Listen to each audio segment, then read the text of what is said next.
పూజ.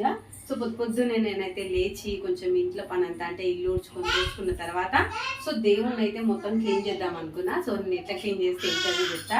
ఎక్కువగానైతే నేను సాయంత్రం పొద్దున్న టైంలో ఎక్కువ చేయను, సాయంత్రం టైంలోనే అన్నీ చేద్దామని అయితే ఫిక్స్ అయినా అనమాట. సో ఈరోజు మా ఇంట్లో పూజ ఎలా చేసుకుంటాం ఏంటి అనేది అయితే మీతో కూడా షేర్ చేసుకుంటాం, తప్పకుండా చూసేయండి, ఓకేనా.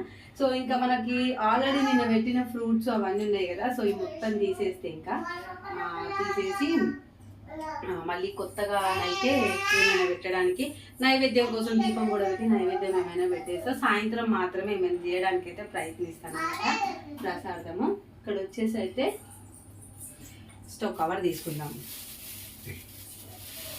ఇట్లా ఒక కవర్ అయితే తీసుకొని మొత్తం ఇప్పుడు ఏదేదైతే ఉందో అంతా కిందకి ట్రాన్స్ఫర్ చేసేసుకున్నాం.